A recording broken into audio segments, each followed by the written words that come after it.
Los orientales, para concretar en una imagen el Espíritu Santo, usaban el rostro de María. Cuando veían un icono de la Virgen, para ellos era ver al Espíritu Santo. Entonces, cuando obra María, obra el Espíritu Santo. Es lo mismo. Yo creo que no fue casualidad, no fue una carambola, sino que fue una causalidad, causa.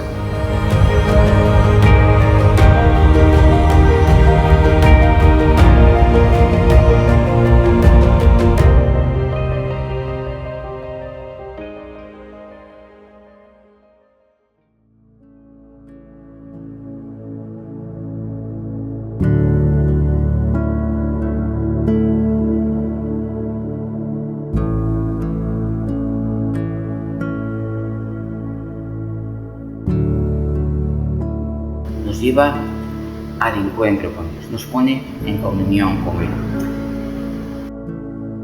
Para don Luis Gallego, Nuestra Señora del Encuentro con Dios, que esto es muy bonito, es aquella madre que nos asiste en el momento del trance final, cuando nos acercamos al umbral de la muerte y cuando tenemos que dar cuentas a Dios, y ahí viene el momento definitivo. Aquí podemos vivir 50, 60, 80 años, 90, 120, los que más viven, ¿no? Pero luego, ¿qué? Y claro, pues eso, la Sagrada Escritura dice bien claro que cuando nos presentamos ante Dios, pues tenemos que dar cuenta de nuestras acciones, ¿no? Y el Señor lo que quiere, ante todo, es un corazón humilde y arrepentido. Hay gente que está como muy endurecida. En ese momento que nos vamos a encontrar con Dios, es donde aparece María, que es nuestra abogada. Es una abogada que, si le dejamos actuar, gana todos los casos. Cuando oramos, tenemos un encuentro con Dios, ahí está María. Cuando comulgamos, tenemos un encuentro con Dios, ahí está la Virgen Santísima. ¿Cuántos santos para comulgar le piden a la Virgen su corazón? Porque a veces vamos a comulgar con distracciones de cualquier manera, y la Virgen no tiene distracciones. Entonces, su corazón y su mente son los nuestros. Ese encuentro con Dios se hace en María. Tantos momentos, que Dios es el Dios de los encuentros, desde la creación hasta cada aspecto más pequeñito de nuestra vida, que parece una casualidad, una tontería. Allí está nuestro Dios, hay un encuentro. Ese encuentro lo preside, porque Dios lo quiere así, la Virgen Santísima. A que me leve feliz esse encontro, como Deus na minha vida. Mãe, fazei-me perseverar neste caso.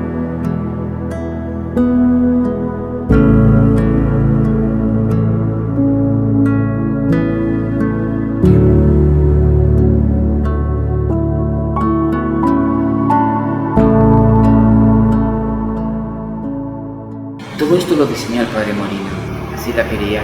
Hoy yo he visto al Padre Molina quemar horas y horas con sus pupilas clavadas en la imagen de la Virgen del Encuentro en Tarancón.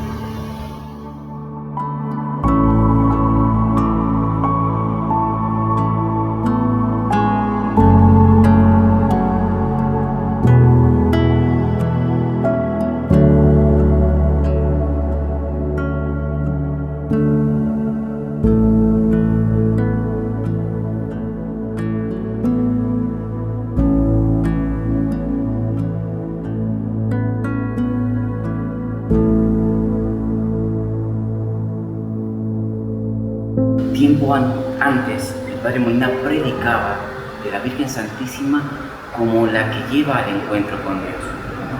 Entonces, tiene predicaciones muy antiguas, de los años 70, 80.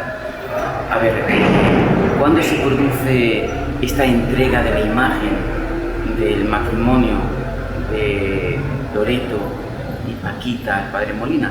En el año 93, cuando empieza a hablar, pero en concreto ya del cuadro más grande, 95, año 95. Pero el padre ya hablaba de Nuestra Señora del Encuentro con Dios en los años 70, en los años 80. Hablaba de María como la que nos lleva al encuentro con Dios.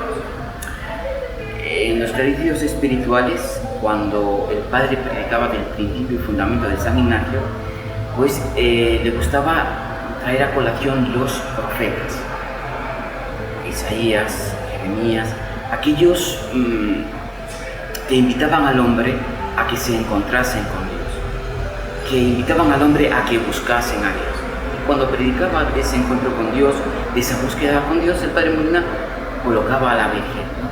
Ella nos va a llevar a ese encuentro con Dios, ese encuentro ansiado, y invitaba también a los ejercitantes que recurriesen a la Virgen, que la imitasen en el silencio, porque generalmente los ejercicios de San Ignacio son en silencio, pero muy pocos cumplen esto del silencio, ¿no? Entonces, que la Virgen nos ayudase a adquirir ese silencio que es tan gustoso. No le resultó al padre Molina como extraño, un hombre, por así decirlo, tipo ovni o extraterrestre, sino que estuviese lejos de su geografía de devoción mariana, sino que tocó el corazón. Y a partir de aquí viene, digamos, toda la entrega del padre Molina a la proposición, por así decirlo, sugerencia de don Luis Gallego, ¿no? Y lo cuenta muy bien doña Paquita Sánchez en su libro sobre la historia y el proceso histórico de Nuestra Señora del Encuentro con Dios.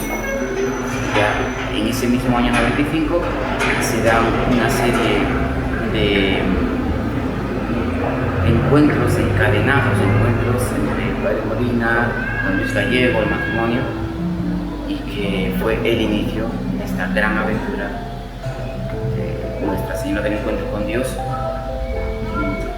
que no quedaba como circunscrita a un pueblecito de Ciudad Real, sino que don Luis Gallego quería darle como una expansión universal.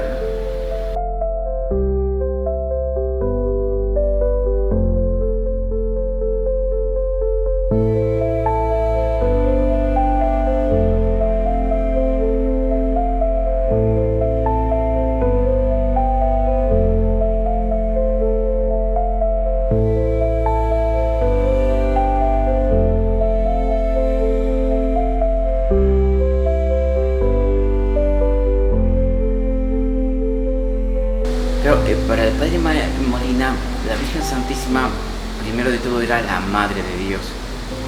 Y claro, después de ser Madre de Dios, no porque ella lo eligió el Padre Eterno, ¿no? Desde toda la eternidad, siendo Madre de Dios, ya venían en cascada todas las demás prerrogativas, porque, como dice Santo Tomás de Aquino, pues la Virgen Santísima roza los confines de la divinidad, del ser infinita, ¿no? Hay otros teólogos que me matarían ahora por decir esto de la Virgen, pero los santos y santos teólogos como Santo Tomás de Aquino, estas frases de Santo Tomás, lo afirmaban sin ambajes, sin temer haber dicho demasiado. Entonces, la Madre de Dios, primer título para el Padre. Y después, siendo Madre de Dios, pues ya vienen todos los demás títulos, y con relación a nosotros, o sea, Madre de Dios, Madre de los hombres, y siendo Madre de los hombres, ¿qué hay? Es lo que añade el padre Molina. Don Luis Gallego lo limita a ese momento que es precioso, es el momento decisivo, es el momento donde el hombre lo entrega todo a su creador. Y claro, si uno ha llevado una vida muy endurecida contra Dios, pues ahí interviene la Virgen. Pero el padre Molina dice que no solo es ese momento. Los encuentros con Dios, desde nuestro bautismo, desde nuestra conversión, desde cada una de nuestras conversiones, se realizan en el corazón de la Virgen Santísima. Todos los encuentros con Dios. Entonces, le da esa mayor amplitud al significado de encuentro con Dios el padre Molina. Y es hermoso porque se complementa, o sea, no de alguna manera le arranca algo o cambia algo de lo que pensaba don Luis Gallego, sino que lo complementa con todo mi respeto y cariño a don Luis Gallego, como que lo enriquece. Hablar con una madre, uno puede hablar cuando quiere y como quiere. Encontrarse con una madre lo tenemos al alcance de nuestra mano siempre. Y cuando me encuentro con esa madre, me encuentro con el Dios creador, con el Dios que me da la vida, que me da la respiración, que me da cada latido de mi corazón. Entonces, la Sagrada Escritura nos pone a la Virgen como la nueva tienda del encuentro con Dios, donde tengo ese contacto tan íntimo con ese Dios. No es un contacto así superficial, un encuentro como dos cosas que están ahí unidas. No, es mi corazón con el corazón de la persona a la que amo. ¿Qué es lo que buscaba el Señor? O sea, que es toda la Sagrada Escritura, es un intentar decirme el Señor por uno y medio, por otro que me ama, que me quiere. ¿Sí? O sea, esto lo tiene también presente el Padre Molina también en varias predicaciones, y hace referencia a esta nueva tienda del encuentro con Dios, nueva arca de la alianza, ¿no? También esa imagen muy bonita, el arca de la alianza, donde se guardaban tres cosas. Se guardaba el maná, un trozo del maná, este maná del desierto, que es imagen de la Eucaristía, imagen de Jesús. ¿Qué más se guardaba? Se guardaban las tablas de la ley, ¿no? Entonces las tablas de la ley, la palabra, es también imagen de Jesús. ¿Qué más se guardaba? Se guardaba la vara sacerdotal de Aarón, que es imagen de Jesús. Todo eso lo guardaba el arca santa, que era lo más sagrado que tenían los judíos. Y bueno, pues ese arca, esa nueva arca será la Virgen Santísima, que va a contener el Verbo encarnado, el sumo sacerdote, la palabra que se hace carne por nosotros. Bueno, pues todas las imágenes son imágenes de Nuestra Señora del Encuentro con Dios y están en la Sagrada Escritura, ¿no? Y luego los santos pues han hablado de ello, ¿no? Tengo aquí un texto de Santo Tomás de Villanueva. Santo Tomás de Villanueva es un santo agustino del siglo XVI, que fue arzobispo de Valencia, un gran asceta. O sea, imagínense, era un hombre muy pobre, que amaba mucho a los pobres, hasta vendió su cama, ¿no? Una vez estaba a punto de morirse y a un pobre le dice: bueno, pues mira, te voy a dar mi cama, pero solo te pido una cosita, déjame morir en ella y luego será para ti, ¿no? Este santo era un gran teólogo, era un gran mariólogo, un gran pastor, y lo más importante, vivió en Villanueva de los Infantes, donde nace esta vocación, y tiene esta frase que le gustaba al Padre Molina: puerta feliz por la cual entró Dios en el hombre y el hombre entra en Dios. Puerta del cielo y puerta del mundo, puerta de Dios y puerta del hombre. Por esta puerta entra Dios en el mundo y entra el hombre en el cielo. O sea, como ese encuentro entre Dios y el hombre, entre el cielo y la tierra, se produce en María Santísima. Y esto lo dice, por ejemplo, este gran santo, Santo Tomás de Villanueva, ¿no? Tiene frases también variadas. San Juan Pablo II, el Papa San Pablo VI, hace poco celebramos su fiesta, de que todo encuentro con María acaba con un encuentro con Jesús, ¿no? Entonces, digamos, hay una sinfonía, por así expresarlo, de los santos, de la Escritura, que a veces no emplean la palabra encuentro, pero emplean la palabra, por ejemplo, unión, comunión, identificación, interiorización, vivir la relación con María, de San Luis María Niño de Montfort,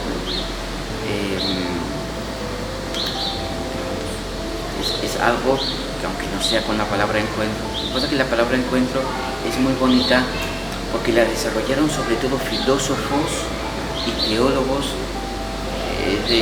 después de la Primera Guerra Mundial, que contemplaron que el mundo era un mundo lleno de egoísmos, de odios, de luchas, de hombres, y eso, la terrible conflagración de la Primera Guerra Mundial, 15 millones de muertos, la Segunda Guerra Mundial. Entonces empezaron a hablar que el hombre no es un hombre destinado, un ser destinado a luchas, sino a encuentros. Y el encuentro es la relación entre el yo y el tú. Entonces, pues eso ya lo llevamos al plano del yo, la relación con el tú de María, y cuando me encuentro con María, me encuentro con Dios. Eso es también muy importante. Este título, en lugar de decir, bueno, pues es un engrandecimiento de María que empobrece a Dios, no nunca. O sea, cuando yo digo María, ella dice Dios. Esta es una palabra de San María Guinón de Montfort. O sea, no hay nada que yo atribuya a la Virgen que se lo quede. Y esto es muy bonito porque es el encuentro con Dios.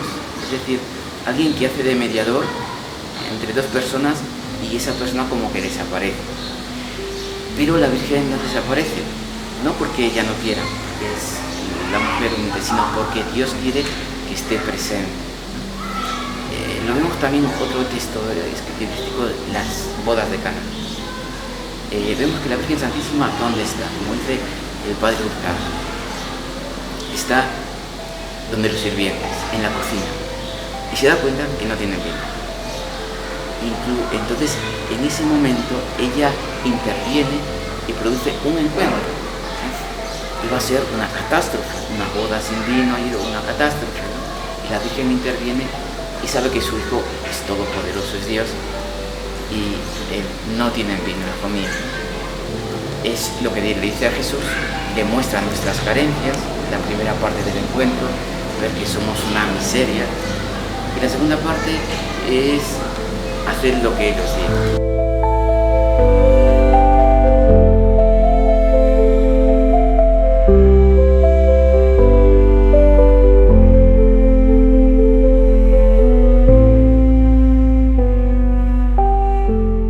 María Santísima es esa mujer vaciada de sí misma para que Dios la lleve. Entonces, Dios no quiere que desaparezca porque quien mira a María, mira a Dios. Es su mejor mensajera, es su mejor embajadora. Donde está María, está Dios. Esto lo decía San Maximiliano María Kolbe, y es verdad. O sea, no se conoce a nadie que tenga devoción de verdad a la Virgen y no se la tenga a Jesús. Por ejemplo, vemos las apariciones marianas y se da esa presencia desbordante, y diría yo hasta estruendosa, de Jesús, donde está María, la Eucaristía, la confesión, esa, digamos, tierna devoción a nuestro Señor, a su corazón sagrado, y todo a través de la Virgen. O sea, perdería nuestro Señor, por así decirlo, no pierde nada, porque Él es Dios, Él la creó y Él es el que se la inventó, y no lo vamos a discutir. Si tú, Señor, quieres a María y quieres que la honremos, pues nos acomodamos, quiero decir, con muchísimo gusto, ¿no? Pero, digamos, ¿cuántos de nosotros, verdad, cuando tenemos que hacer un servicio a los demás o tenemos que ser embajadores de otros, queremos apropiarnos algo, que algo nos quede? Incluso cuando hacemos la mejor de las obras, que pensamos que es algo desinteresado, pero siempre nos queda algo de interés, que me venga a mí a grito de gloria. Pero la Virgen Santísima no es así. Es lo que más callaba el Padre Molina. Le cantaba a la Virgen, mostrarnos a la Virgen toda humildad, la Virgen del Magnificat, que canta la gloria de Dios, que se alegra por ser esclava, por ser nada. Entonces, pues Dios a esos esclavos, a esos que se autodescartan, porque ella se lo descartó. La gloria para una mujer en esa época era ser madre, era una maldición no ser madre, ¿no? Pues aquella que se autodescarta es la que señala a Dios como la elegida, la preferida de su corazón.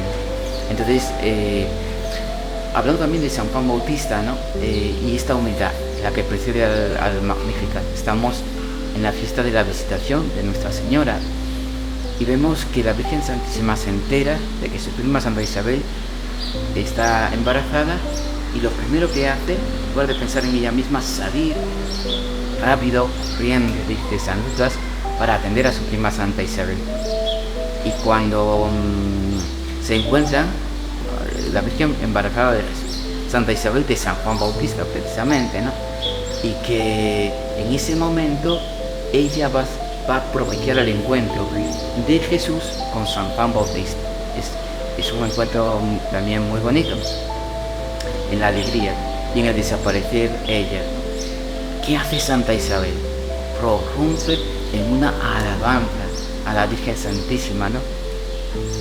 No soy digna que la Madre del Señor venga a mí. No soy. Entonces la Virgen la llamó Madre de Dios. Es la primera vez que aparece en la Escritura que se le llama Madre de Dios. ¿Y qué hace la Virgen Santísima? Pues yo qué sé, llenarse de vanidad, de vanagloria, decir, sí, soy yo la Madre de Dios. Has acertado. No. Entona el Magnificat, que es el canto de la humildad. ¿Qué vio Dios en mí? Pues mi nada, mi pobreza, lo que Padre Molina, mis tapiñosos, la bajura, la nadura.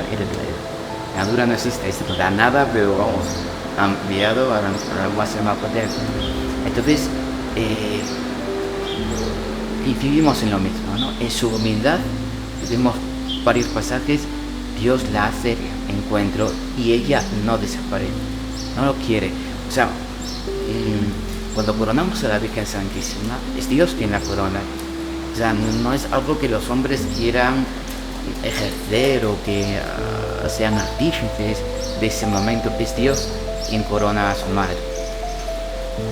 Nuestro amor a la Virgen nunca superará el amor de Jesús. Es lo que cuentan, que había una vez un santo que estaba rezando a Jesús, Jesús, perdóname porque me parece que quiero mucho a la Virgen, la quiero mucho y perdóname. Y que Jesús le dijo al santo, mira, por mucho que la quieras, no la vas a querer más que yo la quiero.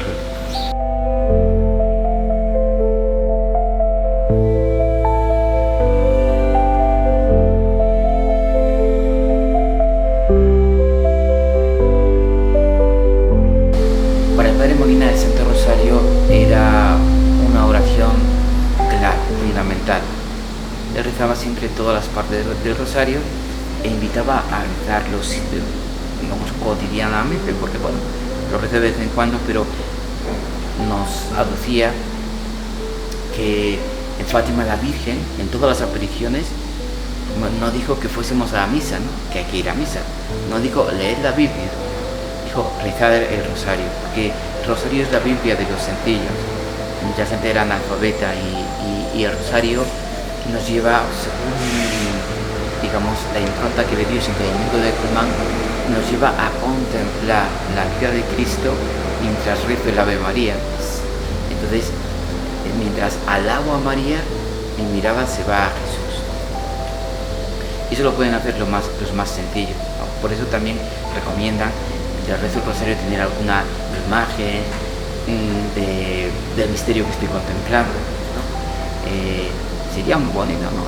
Que se hiciese, invito a Inés a hacer un rosario donde se edifique. Mientras rezo el rosario veo, contemplo todo el desarrollo del misterio, aunque sea, entonces sería atractivo. Yo he visto personas que rezan el rosario, por ejemplo, el rosario de Tierra Santa. Es un rosario que la persona que reza va siguiendo con la cámara zonas de Tierra Santa, donde está con Jesús, y es un rosario que se le pasa. Yo he visto personas ancianitas, se le pasa corriendo al ancianito, porque va rezando y viendo a la vez. Pues es una contemplación, es lo propio del rosario, porque a veces se nos hace muy costoso, porque se nos ocurren, el demonio también nos pone las ideas más, pero si yo estuviese contemplando algo que me agrada, algo que me hace bien, igual podría ser diferente. Entonces ese es el Santo Rosario, contemplar la vida de Cristo con el corazón de María mientras la invoco, mientras le rezo a ella con esta salutación del ángel. es el arma de los pequeños, decía San Pablo VI, para las causas grandes. Cuando se aparece la Virgen de Lourdes, dice René Lauretin, Santa Bernardita no se le ocurrió otra cosa que sacar su rosario, no como yo en mi defensa. El Padre Pío, que dicen que rezaba 60 rosarios diarios, yo no sé cómo lo hacía, pero bueno, así que lo confesó una vez, le decía mi arma. Y un obispo de Nigeria, católico, cuando veía esa masacre que están haciendo los musulmanes con los católicos, pues Jesús le mostró una espada para luchar contra eso. Él toma la espada y la espada se le transforma en rosario, ¿no? Entonces, en el rosario está la salvación del mundo. Y decía la hermana Lucía que la Virgen de Fátima se apareció con el corazón en una mano y el rosario en la otra. Eran como las dos tablas de salvación que dejaba al mundo. Esto quiere también concentrar y significar Nuestra Señora del Encuentro con Dios. Entonces, una práctica concreta es el rezo del Santo Rosario diario, ¿no? Y el rosario, según la mentalidad de San Luis María Santo Domingo de Guzmán, es un rosario meditado en los misterios, y tal como lo dejó escrito el precioso documento San Juan Pablo II, el Rosario Virginis Mariae.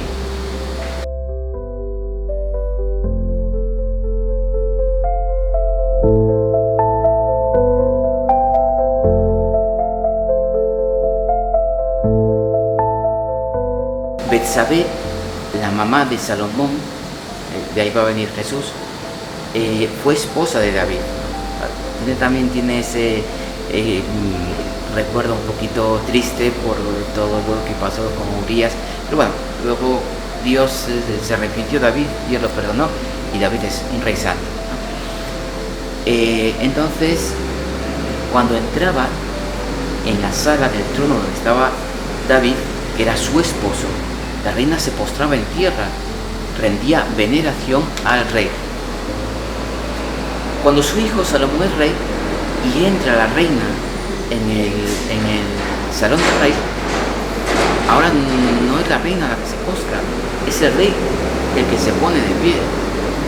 La reina madre tenía tanto poder, incluso más poder que el rey, y tenía un trono al lado del rey, la reina madre, la Gevirá mesiánica. Eso es lo que va a recoger la Iglesia con la Virgen Santísima. Cuando se corona a la Virgen, no se hace otra cosa que reproducir lo que ha hecho Dios. La ha coronado, es el culmen de su Inmaculada Concepción, luego viene la Asunción y la hace reina, le da todo el poder. Pero el poder de madre, diría San Juan Pablo II, ella lo va a emplear no en lucirse, ¿no?, en envanecerse, en ir por, no sé cómo se llama, fotocolo, eso que le hacen sesiones de fotos para que luego aparezca en revistas, ¿no? La hace, es reina para servir, es reina para estar con sus hijos, los más pobres, ¿no? Antes decíamos, muestra que eres mi madre. Y si tu madre fuese reina, y si fuese la reina más poderosa, si fuese la reina madre de Dios, pues esa es mi madre.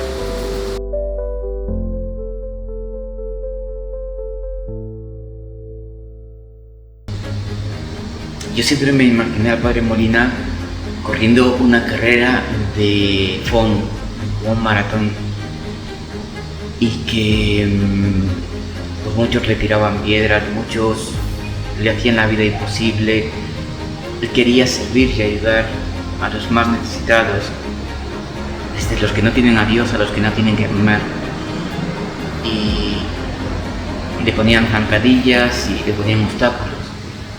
Ella fue la que animó, la que le dio fuerza para seguir, la que se mostró como madre, la que le dijo adelante en esta hora, la que le dijo no tengas miedo, estoy yo aquí que soy tu madre, lo que le dijo a San Juan Diaguito, ¿no?